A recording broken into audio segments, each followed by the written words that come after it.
الحمد للہ رب العالمین والصلاة والسلام علی سید المرسلین اما بعد فاعوذ باللہ من الشیطان الرجیم بسم اللہ الرحمن الرحیم والصلاة والسلام علیک یا رسول اللہ وعلى آلك وأصحابك يا حبيب الله الصلاة والسلام عليك يا نبي الله وعلى آلك وأصحابك يا نور الله. حسنین کریمین رضی اللہ تعالی عنہما اعلیٰ درجے کے شہداء کرام سے ہیں. ان میں سے کسی کی شہادت کا منکر، گمراہ، بددین، خاسر نقصان میں ہے. خاسر نقصان میں ہے.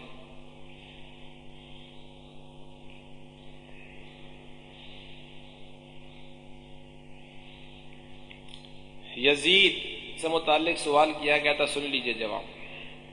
یزید پلید کہتے ہیں ناپاک کو، فاسق فاجر. فاسق و فاجر ایک ہی بات ہے، گناہ کا ارتکاب کرنے والے کو فاسق و فاجر کہتے ہیں. مرتکب کبائر یعنی کبیرہ گناہوں کا ارتکاب کرتا تھا.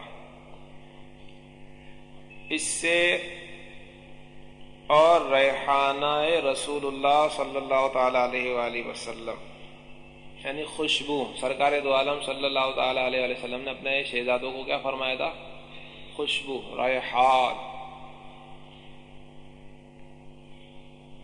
سیدنا امام حسین رضی اللہ تعالی عنہ سے اس کو کیا نسبت؟ یزید پلید کو. یہ امام برحق اور وہ کم بخت. آج کل جو بعض گمراہ یہ کہتے ہیں کہ ہمیں ان کے معاملے میں کیا دخل، ہمارے وہ بھی شہزادے یہ بھی شہزادے. ایسا بکنے والا خارجی ناصبی، یہ گمراہ فرقے ہیں خارجی ناصبی، ان کا کام یہی تھا کہ یزید کی حمایت کرتے تھے. ایسا بکنے والا خارجی ہے، گمراہ ہے، مستحق جہنم ہے.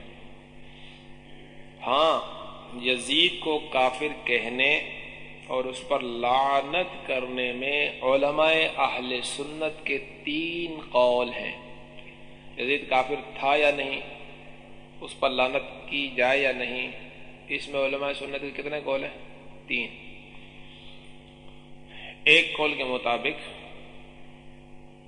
تو جائز ہے کہ اس پر لعنت کی جائے، اور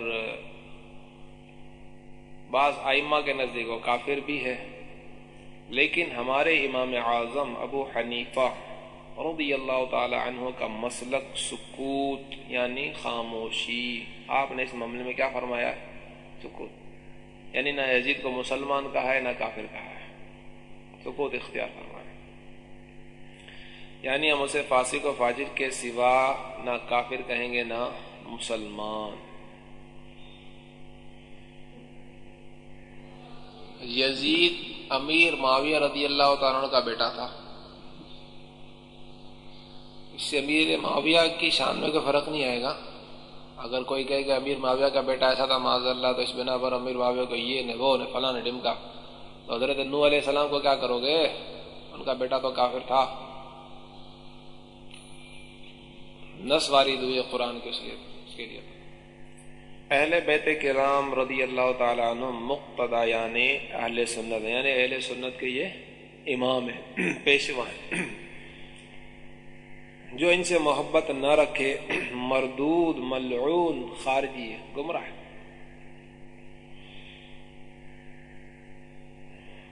اہل بیت سے بھی ہماری عقیدت ہے اور صحابہ کرام سے بھی ہماری عقیدت ہے.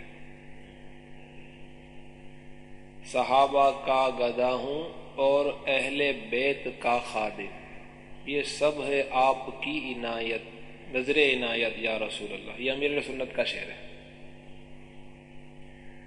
صحابیات میں افضلیت.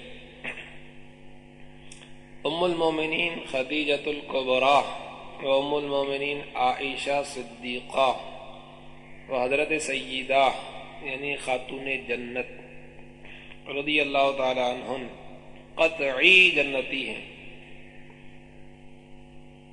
اور انہیں اور بقیہ بنات مکرمات یعنی سرکار دو عالم صلی اللہ تعالی علیہ وسلم کی شاہزادیاں، بیٹیاں، بنات بیٹیوں کو کہتے ہیں، انہیں یعنی ان کو اور بقیہ بنات مکرمات و ازواج مطہرات اور دیگر جو ازواج ہیں سرکار دو عالم صلی اللہ علیہ وسلم کی،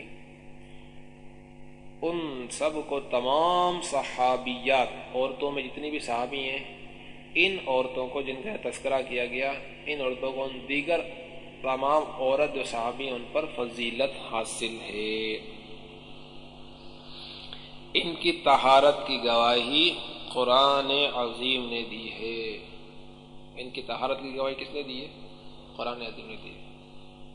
انما یرید اللہ لیذھب عنکم الرجس اہل البیت ویطہرکم تطہیرا، 22 پارے کے پہلے رکوع میں یہ آیت ہے۔ تو یہ صحابہ کرام اہل بیت اطہار سے متعلق جو عقائد کا بیان تھا وہ مکمل ہوا۔ اس ضمن میں اگر کوئی سوال مدینہ حضور لعنت نہیں کریں گے یزید پر، جی اس کو مطلب پلید، یہ تو فاسق و فاجر کہنے کے فاسق، فاجر، پلید، کبیرہ، یہ وہ سب، یہ کہنے میں کیا حرج ہے؟ لعنت بمانا اللہ کی رحمت سے مایوس، لعنت کے بمانا اللہ کی رحمت سے دور۔ کافر بھی نہیں کہیں گے، مسلمان بھی نہیں کہیں گے، مسلمان بھی نہیں کہیں گے کیا اس کو؟ فاسق و فاجر، پلید، یہ کہیں گے۔ پلید بھی، پلید کا مطلب بھی پلید ہے، پلید کا مطلب تو پلید ہی ہے نا۔ تو کافر اور مسلمان کے بیچ میں کیا ہوتا ہے؟ کافر اور مسلمان کے بیچ میں کوئی شک ہوتا ہے، شبہ ہوتا ہے نا، تو اس کے لیے سکوت اختیار کیا جاتا ہے۔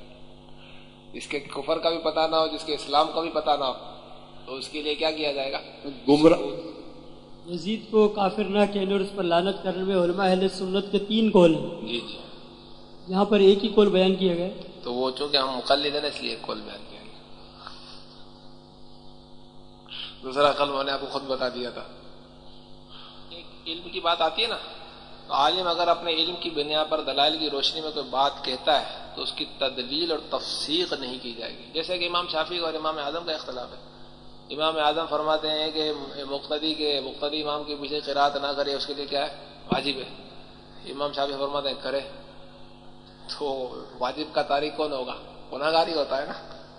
لیکن چونکہ یہ اپنے اپنے امام کی پیروی کر رہے ہیں، کوئی کسی کی تدلیل نہیں کرے گا، کوئی کسی کی تفسیق نہیں کرنا، کسی کو فاسق کہے گا، نہ کسی کو گمراہ کہے گا۔ یہی حال عالم کا۔ عالم اگر اپنے دلائل کی روشنی میں کوئی مسئلہ ثابت کرتا ہے اور اس پر عمل کرتا ہے، اس کی نہ تدلیل کی جائے گی نہ اس کی تفسیق کی جائے گی، نماز بھی ہو جائے گی، فاسق ہے ہی نہیں وہ۔ حضور پچھلے دنوں میں معاملات کے بیان کے اندر آپ نے کہا تھا کہ یا تو کافر ہوگا یا مسلمان ہوگا، اس کے علاوہ تیسرا نہیں ہو سکتا۔ اب یہاں پر کافر کا بھی ذکر آیا ہے اور مسلمان کا بھی، تو آپ نے پچھلے دنوں جو کہا تھا کہ تیسرا نہیں ہو سکتا، تو تیسرا آپ بتا دیا نا۔ تیسرا درجہ یوں سمجھ لیجیے اس کا ہے کہ یہ عمومی قاعدہ ہے کہ آدمی یا تو مسلمان ہوگا یا کافر ہوگا۔ ہاں، کسی کو شک کی بنا پر، یعنی نہ اس کے اسلام کا پتہ ہو نہ اس کے کفر کا پتہ ہو، تو شک کی بنا پر اس کو اگر نہ ہم مسلمان کہیں نہ کافر کہیں تو یہ گویا کہ تیسرا درجہ ہو گیا۔ اگر کوئی شخص یہ بگے یا حضرت حسین رضی اللہ تعالیٰ عنہ اپنی سیٹ کی خاطر لڑ رہے تھے، یہ نہ بکے گا مگر خارجی مردود، گمراہ، بے دین، بد مذہب۔ اچھا، کسی نے یہ پرچی دی ہے کہ پنجنتن پاک کون ہے، کیا ہم لوگ ایسا کہہ سکتے ہیں؟ یہ مدنی مذاکرے کی کیسٹ ہے، امارات میں جو مدنی مذاکرہ تھا قربانی سے متعلق، 114 نمبر ہے اس کا، اس میں یہی سوال کا جواب میرے سنت نے دیا ہے، اس کو سن لیجیے آپ۔ واقعہ کربلا کی مطلب جو اتھینٹک کون سی کتاب ایسی ہے کہ جس میں واقعہ کربلا کو صحیح معنی میں مطلب سمجھ سکے، یا وہ روایتیں وہ حکایتیں یا وہ واقعات کس انداز میں، کیونکہ مطلب جس طرح پہنچائے گئے ہیں، جس طرح تقریروں میں عام طور پہ سنا جاتا ہے، اور دوسرے شیعوں کا انفلوئنس جس طرح معاشرے کے اندر ہے، ان کی یہ اس حساب کتاب سے مطلب جو واقعات سامنے آتے ہیں، تو اس طرح اگر دیکھا جائے تو معاذ اللہ ایک ایک اہل بیت اطہار کو نہ جانے کتنی مرتبہ اور کس کس طرح ان کے ساتھ بے حرمتیاں کی جاتی ہیں ان کی اس طرح. تو یہ کون سی ایسی کتاب ہو یا کون سی ایسی مطلب رسالہ یا ایسا ہو کہ جس سے واقعہ کربلا صحیح طور پہ سامنے آ سکے؟